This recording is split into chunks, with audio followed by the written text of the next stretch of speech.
All right, if you are following along, you have got a lot of the foundational pieces set up in Mailchimp, and now you're ready to move into building your campaign. So, what I'd like to do before I dive into creating a campaign is set up a template. And templates are great to set up because you can just use them over and over again. So, when you go into the campaign section of Mailchimp, you'll head over to email templates. And I have some from previous trainings I've done, but I'm going to pretend I've never done it before. So we're going to, and yours will be empty as well. So we'll go to create template. If you are doing the free version, you'll see there are ways to upgrade to get different options, but I don't see the issue with that.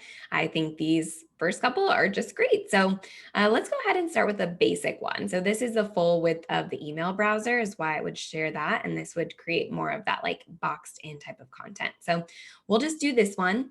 Do whatever kind of sparks your desires, whatever one visually looks the best for you. Let's see. How many times do I have to click it? I don't know. So for your logo, you can do so many things, right? Your logo can obviously go here. I like to, let's just hop in here. I'll hit replace and then minimize my screen so you don't get the full screen anymore. Drag an image here. And this can kind of be the top block to my email. So perhaps this is what's at the top of every email. You can make these like really narrow or just be your logo. We always advise people to send a test email to a friend or someone you trust to give feedback and give an honest review of it. But that's where you start. And then when you hop in here, this is basically where you'll fill in the text. So if you think back to one of the first trainings we did, we talked about the opt-in form. And the opt-in form houses your first name and email. So why I like that so much is because you can use this thing called merge tags, where here you will put list, I think we'll actually do first name, 1 second. It is list name, I believe. So that is the tag you will do. And then as you can see, this font is really big. So you can choose different headings. You can go to default text if you have any issues. So something I found with Mailchimp that I haven't figured out is why sometimes the sizing won't adjust. So I hit this button called clear styles and it just goes back to what's normal. So you can always do an intro to any email you send and start by using list name and then share a note here about what's going on. You'll get so many more ideas for content in this module, specifically in the course.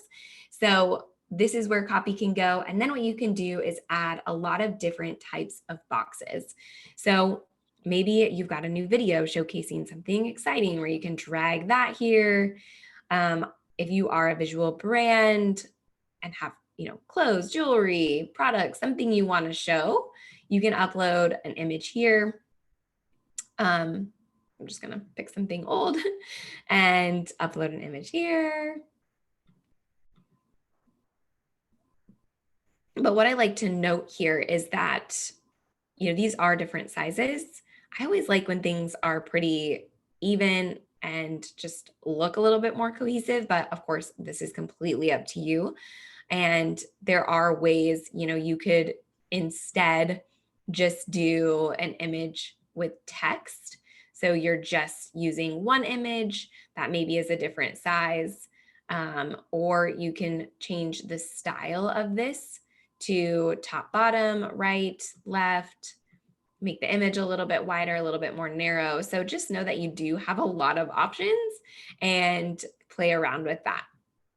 Ultimately, the goal of the template is to give you something that you can rinse and repeat, but know that when you start a campaign, you still have access to use all of these things and you can change it anytime you want.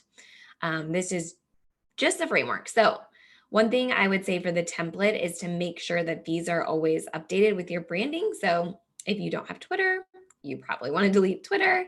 If you have Pinterest, for example, let's see, you'll add your Pinterest information here. You can change the style, I believe, of these. Yep. So you can be all black. white, gray, bigger, side, like so many options. This one's my favorite. And then ultimately, this is something that this pulls data from Mailchimp if you have put it in there. I find that I never use this, so I just delete this part and I delete this part. You have to give someone an option to unsubscribe, so you want to keep that. But what you could do if you are a store and you have store hours, think about those things that everyone will want to know from you. If you've moved, maybe an address update. So address here and like hours of operation here, Monday through Thursday, Friday, Saturday, link to book appointments. As you develop this is really like kind of nice to have on every email. So there are things where people are calling or like, what are your hours? Or how do I book an appointment? Then just put these on every single email, hyperlink to your booking page by using this link here. And basically you have the same thing you can use over and over again. I'm not going to get too much into the design of this because this is really like up to your style and your branding. But I think the biggest thing to note is that you can change like all of this stuff. So when it comes to your page, this whole thing here, you can do so many different colors. So maybe this is like you want to go for black, or maybe the pre-header, like right now, I think this is like a gray, like gray color. So you do red. It's getting very colorful. But this all can be its own separate color. So I'm a big minimalist in the sense of like keep it really clean and easy to read. So like I said, as you get this design, this template, feel free to drop it in the Facebook group as you preview and test things and send it to people you trust to say, how does this look? Does it make sense? And then we'll move to sending your first email campaign using the template you created. So I hope this was a helpful training, and take time to do this the right way so you don't always have to do this from scratch every single time. Get that template set up so it's just a rinse and repeat process when you want to send an email.